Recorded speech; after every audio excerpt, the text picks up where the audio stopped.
Bonsoir, mesdames et messieurs, vous tous qui suivez Canal Christ Media à présent. Le Seigneur nous a fait grâce et nous nous sommes encore retrouvés ce soir pour échanger autour de notre émission Lire pour vivre. Et cela se fait avec notre frère bien-aimé, Francis Israël Bamouni. Et aujourd'hui, nous allons donc parler du découpage de la Bible. Alors, la Bible que nous lisons aujourd'hui est organisée en livres, chapitres, versets. Est-ce que ça a été toujours organisé ainsi? Alors, donc, pourquoi ce découpage et comment influence-t-il notre compréhension de la parole de Dieu? Dans Lire pour vivre, nous explorons le découpage de la Bible pour mieux lire, mieux comprendre et surtout mieux vivre le message des Écritures.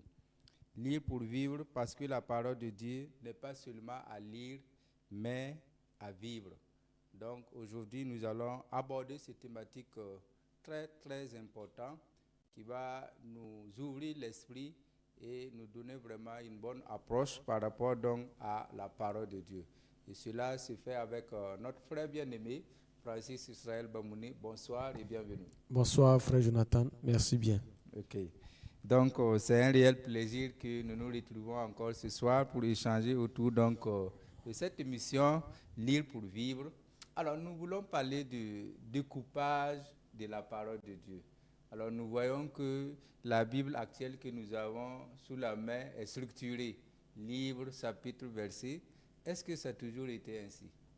D'accord. Avant toute chose, permettez-moi de saluer tous les téléspectateurs et les abonnés de Canal Christ Media à travers toutes les plateformes numériques sur lesquelles cette chaîne-là qui fait la promotion de l'évangile à 100% se trouve.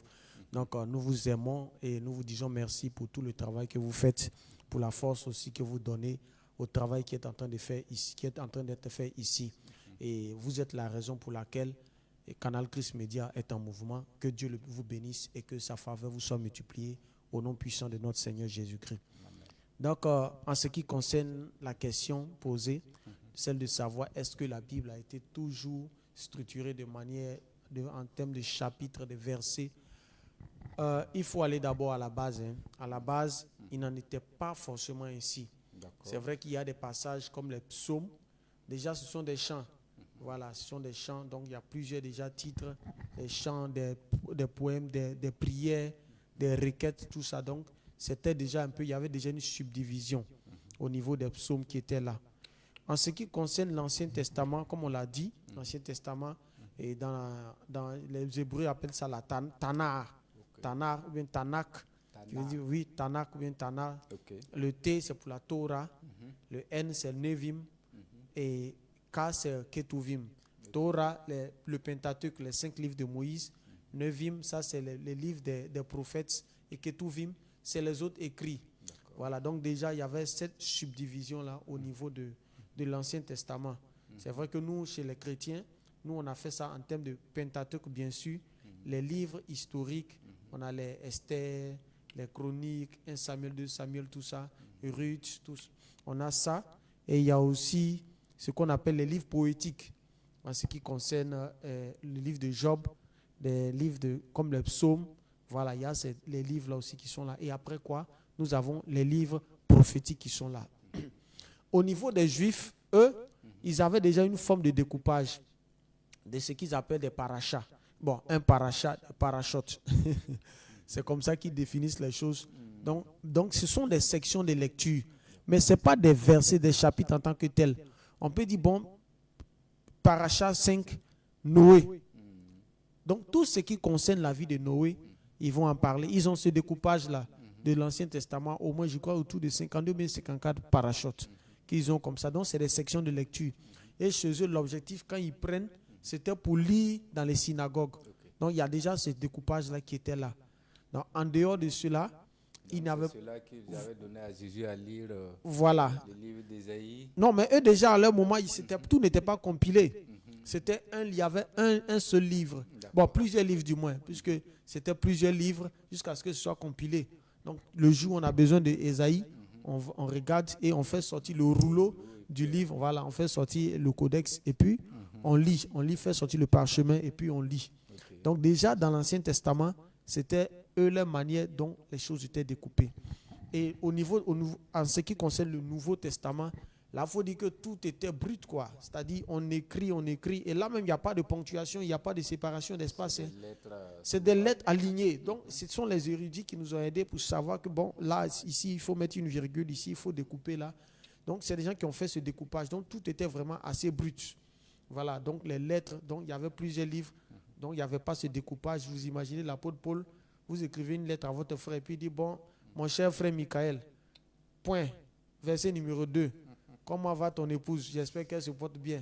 Verset numéro 3, donc il n'y avait pas tout ça, c'était juste des histoires. Donc, de façon technique, il n'y avait pas tous ces éléments-là. Voilà, donc il faut dire que, comme je l'ai dit, ce sont des éléments qui ont été faits. C'est plus tard que toutes ces choses-là sont venues en ce qui concerne les chapitres et les versets. Sinon, à la base, il n'y avait pas ça. Il n'y avait pas toutes ces choses. Ok, merci beaucoup. Donc, vous l'avez si compris, au départ, donc, il n'y avait pas ces découpages de chapitres, de versets. Voilà, donc tout était compact. Voilà, c'était des chants, c'était des lettres. Voilà, donc ça a été structuré après. Alors, et tout ce qu'on fait souvent, ça a été inspiré de quelque chose. Toujours. Voilà.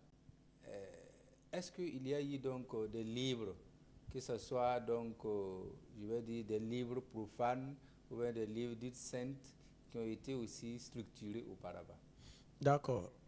Il y a eu des livres, comme vous l'avez dit effectivement, dans l'histoire, il y a eu des livres quand même religieux, des textes religieux même, souvent des textes religieux magiques.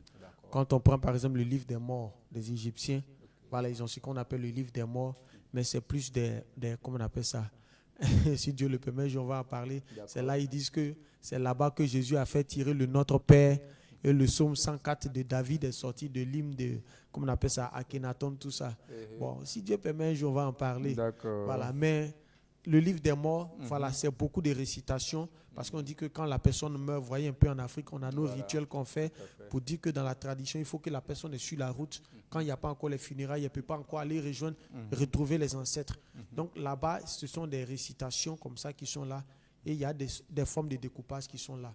Il y a des textes qu'on appelle les textes védiques, c'est-à-dire les Védas. Ce sont les textes des hindous, au niveau des hindous. Ça, c'est déjà le premier millénaire, même avant Jésus. Voilà, donc ils ont les systèmes de découpage. Ils parlent de mandalas. Bon, ils ont des thèmes vraiment qui sont propres à eux. On a aussi des textes comme, par exemple, bon, pas de manière, je ne parle pas de manière chronologique. Un texte religieux comme le Coran aussi, que beaucoup d'entre nous, quand même, on sait qu'il y a 144 sourates qui revient au chapitre dont nous parlons, et les ayats.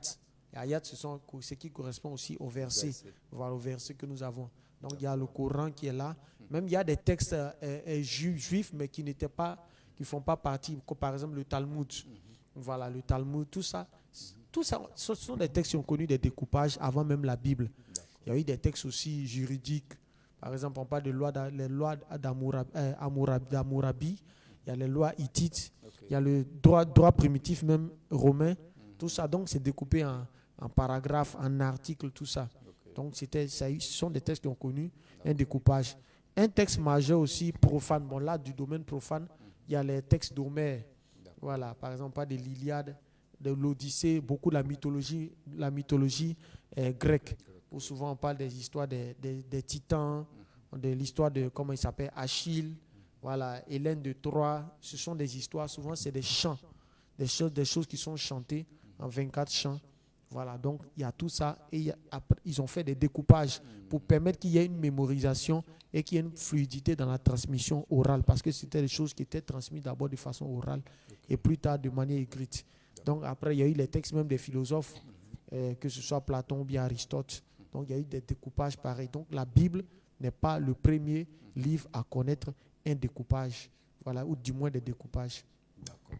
Donc, effectivement, donc vous l'avez si bien entendu, la Bible n'est pas le premier livre qui a été découpé. Alors, d'autres livres également ont expérimenté cela pour faciliter peut-être l'exploitation. On verra ça plus tard. Okay. Alors, maintenant, vous l'avez si bien dit, ça a été fait plus tard. Plus tard. Alors, c'est à quelle période et quels sont les auteurs? Plus tard, il faut dire peut-être autour vers la fin du Moyen-Âge, D'accord. quand on rentre un peu dans les temps modernes, parce que ça a commencé d'abord avec... je ne dirais pas précisément que ça a commencé, parce qu'il y avait des tentatives. Il y a eu l'évêque, l'archevêque qu'on appelle de Canterbury, en Angleterre, qu'on appelle Stephen Langton. Ça a été autour de 1205. Voilà, l'année 1205. Okay. Voilà, donc c'est lui qui a fait le travail de découper les textes en chapitres, parce qu'il était archevêque, il était théologien, aussi professeur à l'université. Voilà, donc autour des années 1100, 1200, c'est là que les universités ont commencé à apparaître vraiment en Europe. Et la théologie était l'une des disciplines vraiment phares. Okay. Aujourd'hui, comme on voit, l'économie est phare, le droit est phare dans les universités. La théologie était vraiment l'une des disciplines les plus enseignées. Oui. Donc, en tant que théologien, il a trouvé un moment qu'il fallait faire un découpage. On va peut-être en parler des raisons qui ont poussé à cela. Mais il y a d'autres aussi professeurs d'université qui ont travaillé à faire des découpages. Mais c'est lui, son découpage en chapitres, je précise bien, qui a le plus porté et qui s'est le plus répandu. Okay. Il y a lui qui a fait ce travail. Maintenant, près de 300 ans plus tard, il y a celui qu'on appelle le français Robert Estienne, celui de qui on donne le nom, le dictionnaire Le Petit Robert. Okay. Voilà, c'est bien lui. Robert Estienne, il était lexicographe. Voilà, et il travaillait pour le roi aussi, auprès du roi, dans l'imprimerie. Il était traducteur auprès du roi François Ier. Voilà, donc il vient d'une famille d'imprimeurs et son père Henri Estienne avec son frère. Voilà, donc ils avaient une tradition, c'était des imprimeurs. Voilà, donc il travaillait, donc c'est lui qui a essayé de faire ce travail de découpage en versets.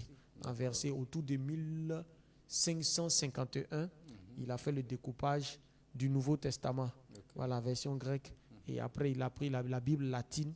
Donc, il a fait le découpage total autour de 1555, soit 4 ans plus tard qu'il a fait ce travail-là. Donc, voici vraiment les deux acteurs majeurs en ce qui concerne le découpage de la Bible en chapitres et en versets. D'accord. Donc, c'est quel découpage qui est utilisé aujourd'hui? Le découpage, oui, ce sont les deux. Parce que d'abord, il y a eu Langton. Voilà, l'évêque Langton qui a fait le découpage en chapitres. Genèse, on se retrouve avec 49 chapitres. Okay. Voilà, Exode, 33, 34 chapitres, je crois bien. Et après, tous les différents livres avec le nombre de chapitres. Ça, c'est l'archevêque Langton qui a fait ce découpage. Donc, en 1200 et 1500, on lisait les Bibles par chapitre. Et quand l'autre est venu faire son travail, Robert Estienne, lui maintenant, c'est un Français, je le signale, qui a fait ce travail. À partir de là, maintenant, lui, il a pris le temps de séquencer verset par verset, verset par verset, verset par verset. Ouais. Et au plus tard, ça a été accepté et admis. Parce qu'on s'est dit que c'est un bon travail qui a une certaine utilité dont on parlera dans les minutes à suivre. Ok, donc merci beaucoup pour ces éclairages. Je vous en prie. Et vous voyez que ces personnes ont fait œuvre utile. Et ça nous sert vraiment beaucoup aujourd'hui. Et nous allons permettre encore que vous nous donnez, vous l'avez si bien introduit, quelles sont les raisons qui ont prévalu à ce découpage-là? C'est des raisons que j'estime assez pratiques. D'accord. Assez pratiques. Supposons, je viens puis je vous dis, Dieu a dit dans le livre d'Ésaïe, qui est aveugle comme mon serviteur, qui est sourd si ce n'est l'envoyé de l'Éternel. Bon, on ne va pas s'entendre. On ne va pas s'entendre parce que comment tu peux dire un serviteur de Dieu est aveugle? Bon, c'est écrit où? Je te dis, bon, va dans le livre d'Ésaïe, ça y est là-dedans. Ésaïe, quel côté? Parce que Ésaïe, c'est tout un volume. Près de combien de livres? 65, 66 livres, je ne sais plus. Mais on va fouiller, on va prendre combien de temps pour fouiller ça? Donc, il y avait une problématique de référence. Se retrouver facilement, c'était vraiment très difficile de se retrouver. Donc, on prend un passage, quelqu'un te cite et puis dit, bon, va, je t'envoie dans tel passage, va fouiller, ça est là-bas. Quand c'est dans Genèse, il n'y a pas de problème. Là, on peut se retrouver facilement. Mais quand ça devient dans Exode, on te parle de la teinte, de qu'on appelle ça, c'est qu'on la teinte, les couleurs des dauphins, peau de dauphin, comment il faut faire cela, le vase, le bassin, la mer des reins qu'on doit déposer ici. Tu vas m'expliquer ça. Bon, tu me dis d'aller fouiller dans Exode. C'est compliqué. C'est difficile. Donc, il y avait d'abord une nécessité de référencement. puisque les professeurs d'université sont des gens qui sont assez structurés dans ce qu'ils font. Donc, des fois, pour donner un coup, un enseignement, voilà, vous êtes dans le domaine, dans le milieu, voilà, il faut trouver une manière de découper de sorte à ce que l'élève puisse assimiler l'enseignement. Donc, déjà, ça s'imposait. Sur le terrain, ça s'imposait. Dans le monde éducatif, ça s'imposait. Donc, voici un peu des problématiques qui ont amené à faire ce genre de découpage-là. Et ça a été intégré dans la Bible pour tout le monde. D'accord, d'accord. Merci beaucoup pour ces éclairages. Nous vous rappelons que nous sommes à l'émission Lire pour vivre et là, nous sommes en train d'échanger sur un thème très très important qui parle donc du découpage de la Bible. Alors, ça a été découpé en chapitres, puis en versets. Et nous savons que la Bible a été traduite et on a abordé donc ces thématiques plusieurs fois ici. Oui. Est-ce que ces découpages respectent les textes originaux? Respecter les textes originaux, je dirais, en termes de respect de ce qui est écrit, ça respecte. Ils n'ont ni modifié les Écritures, ni ajouté, ni retranché quoi que ce soit. Là, il n'y a même pas de problème. Voilà. Maintenant, là où on pourrait dire qu'il peut y avoir un souci, c'est au niveau de la structure, la logique du texte. Parce que il y a des textes, par exemple, quand vous retrouvez souvent, quand on a nos Bibles ici, où on met des titres. Voilà, il y a des Bibles où on met des titres. Mais vous allez vous rendre compte qu'à un certain moment, il y a des passages, lorsque vous êtes là-bas, on vous sautez, pendant que l'histoire continue, vous vous retrouvez à un autre chapitre qui continue avec la même histoire. Souvent, sur les textes souvent historiques, ce n'est pas trop perceptible. Mais quand vous venez, par exemple, au niveau des textes prophétiques, ou même des textes de l'apôtre Paul, quand vous prenez l'exposé de l'apôtre Paul sur les dons spirituels, je crois bien que ça commence à partir autour de 1 Corinthiens 12. Il va parler des dons spirituels à celui-ci, le don du discernement, la parole de connaissance. Mais il va aller jusqu'à parler de ça. 1 Corinthiens 13. Là, il parle de l'amour. La manière dont c'est découpé, vous n'avez pas trop l'impression que parler de l'amour là-bas, la définition de l'amour, vient en fait pour soutenir qu'on appelle ça l'effectivité ou bien l'efficacité de l'exercice du don spirituel dans la vie du croyant, dans le but, c'est-à-dire d'édifier toute l'assemblée. Ce qu'il voulait dire ici, c'est que tous les dons spirituels que je manifeste doivent être soutenus par l'amour qui est en moi. Donc, la manière dont c'est découpé, si vous ne faites pas attention, vous pouvez venir sauter. D'ailleurs, nous-mêmes, quand on enseigne qu'est-ce que l'amour, qu'est-ce qu'on fait? 1 Corinthiens 13, on saute là-bas. Mais le contexte dans lequel c'était écrit, c'était par rapport à la manifestation des dons spirituels. Pour nous dire que celui qui manifeste les dons spirituels ne doit pas le manifester dans le but de se faire voir, mais c'est pour aider les autres, pour porter les autres de l'avant. Donc l'esprit d'amour doit motiver la manifestation des dons spirituels.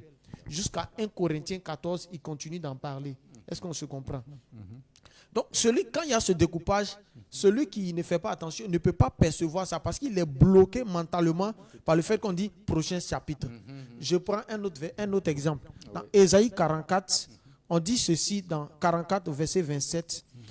On dit, je dis à l'abîme, dessèche-toi, je tarirai tes fleuves. Je dis de Cyrus, il est mon berger et il accomplira toute ma volonté. Il dira de Jérusalem qu'elle soit rebâtie et du temple qu'il soit fondé. Vous suivez bien? Et on saute, on va au chapitre 45. On dit, ainsi parle l'Éternel à son oint, à Cyrus, qu'il tient par la main pour terrasser les nations devant lui, pour relâcher la ceinture des rois, pour lui ouvrir des portes. Bon, certains connaissent bien ce passage. Mais vous voyez qu'à la fin déjà du chapitre précédent, on parle de Cyrus et on vient au chapitre suivant, on commence avec Cyrus. Donc, quelqu'un qui lit chapitre 44 directement, il peut dire, j'ai lu chapitre 44, c'est fini. Mais quand il va revenir lire chapitre 45, s'il ne se réfère pas au verset plus haut, c'est-à-dire les derniers versets du chapitre 44, il aura du mal à saisir le message déjà les premiers versets du chapitre 45. Je ne sais pas si je me fais comprendre. Il y a un autre exemple dans Ésaïe. Ésaïe 8, là où on dit, si on vous dit consultez ceux qui évoquent les morts, vous répondrez, un peuple invoquera-t-il en faveur des vivants les morts à la loi et au témoignage? Si on ne parle pas ainsi, il n'y aura point d'aurore pour le peuple. Ça, c'est Ésaïe 8, verset 19 à 20. Est-ce qu'on se comprend? Et il va parler d'un certain nombre de choses. L'obscurité va envahir tout ce peuple-là. Et il saute carrément, il va au chapitre 9. Ok. Et là, il va citer un verset messianique en ce qui concerne Jésus. Il dit, mais sur la vallée de Zabulon, de Nephtali, il y a une grande lumière qui est apparue. Mais cette lumière est en rapport avec les derniers versets d'Ésaïe 8. Oui, oui, Donc, oui. voici un peu Mhm. les biais qui peuvent être introduits. C'est-à-dire, nous-mêmes, des fois, on peut se bloquer Voilà, c'est ça. quand on est en train d'étudier les Saintes cause Écritures des à cause du découpages. découpage. Mhm, Est-ce que le découpage est mauvais en soi? mhm. Loin de là. Ouais, ouais. Voilà, c'est pour nous aider, pour rendre le texte plus fluide. Voilà, dans la lecture, dans tout ça, dans beaucoup d'éléments. Mais à un certain moment, ça peut nous casser dans la logique même d'une histoire. Ok. Voilà, ou bien d'un thème qui est donné. D'accord. Donc, je crois que c'est l'objectif donc, de cette émission, nous permettre donc de dégager l'importance et aussi voir ne disons pas les limites, mais comment tirer vraiment profit donc, de la parole de Dieu C'est bien ça. en exploitant donc ce découpage-là. C'est bien ça. Alors, donc, nous voyons que le découpage donc, nous permet également de mémoriser Oui. la parole de Dieu. Oui. Vous avez tantôt également parlé de l'étude. L'étude. Voilà, dites-nous davantage. Oui, ça permet de mémoriser, ça a permis de mémoriser, il faut dire. Aussi, ce qui concerne l'enseignement universitaire, la prédication. Voilà. Vous voyez que les Juifs, j'ai l'impression qu'eux, ils n'ont pas ce problème. Parce qu'il y a eu l'ambassadeur d'Israël à Abidjan qui est venu dans une église à Abidjan et on lui a donné la Bible. En fait, il devait intervenir, donner le message. Et les gens ont soulevé la Bible, on lui a donné. Il dit non. Il dit ça, c'est pour vous. Ah bon? Nous, depuis qu'on est né, ça est en nous. Ah oui. Parce qu'on a lu ça par cœur. Voilà. Donc, c'est comme si je me lève et puis je dis, bon, frère Jonathan, je vais t'expliquer. Voici une carte pour te montrer ton puits. Voilà. Est-ce que ça a du sens? Ouais, Non, ça n'a pas du sens. ouais, Parce que vous connaissez un peu déjà la chose. ouais. Eux, par exemple, ils n'ont pas trop ce problème-là. Voilà. Mais par exemple, pour un enseignement structuré, c'est nécessaire. Effectivement. Pour une prédication structurée, peut-être systématique et même thématique.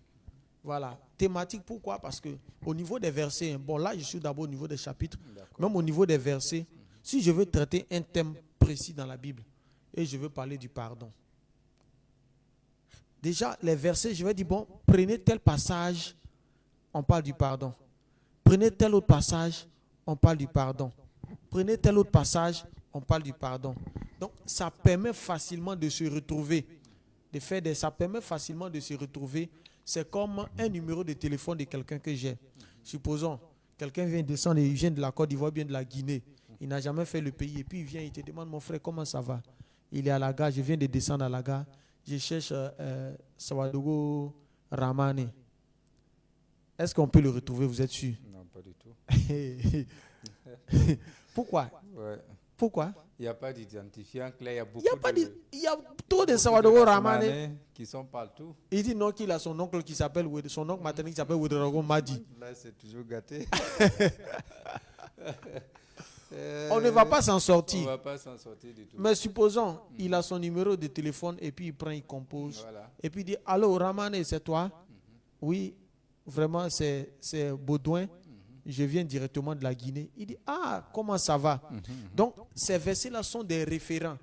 Donc, c'est comme si vous naviguez sur un site internet et puis on dit, bon, Ésaïe, chapitre 44, verset 14. Tout le monde ouvre et on tombe sur la même page.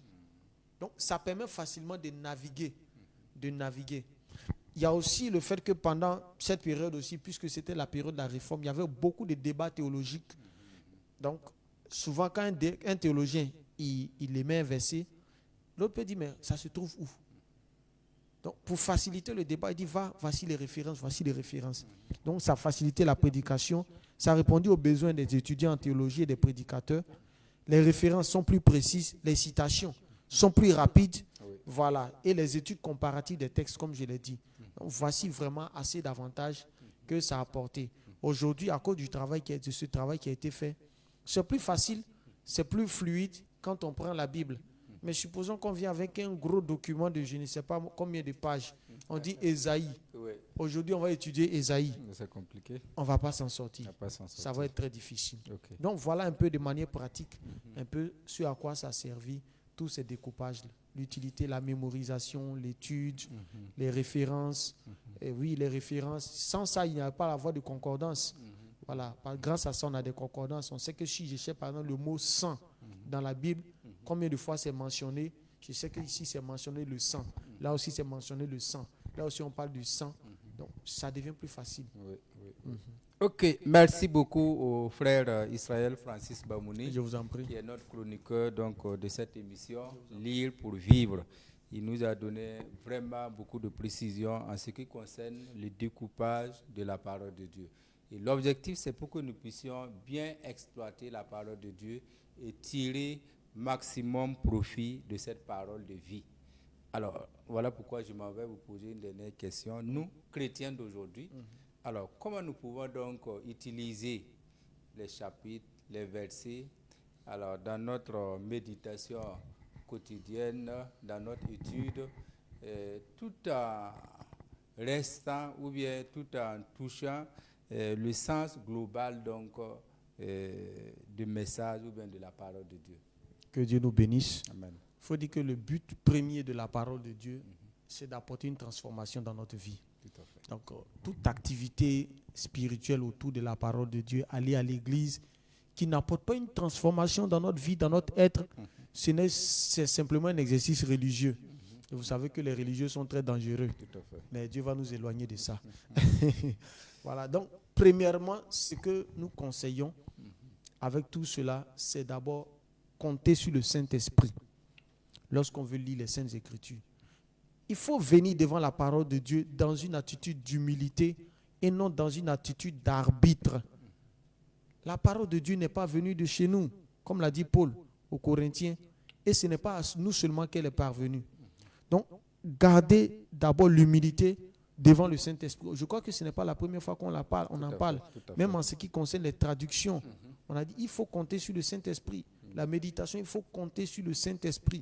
C'est lui qui peut nous conduire dans la vérité de ce que Dieu a voulu dire ou dans la vérité du moment, de la situation à laquelle nous sommes confrontés dans le temps présent. Il y a ça. En ce qui concerne l'étude, lorsque vous étudiez un texte ou bien une portion des Écritures, regardez le contexte autour dans lequel vous êtes. Le contexte immédiat, les versets précédents et les versets suivants. Vous pourrez tirer un texte de son contexte. Les gens disent que ça devient un prétexte. Voilà. Mais souvent aussi, il y a des textes qui ont plusieurs applications parce qu'ils imposent des fois des principes.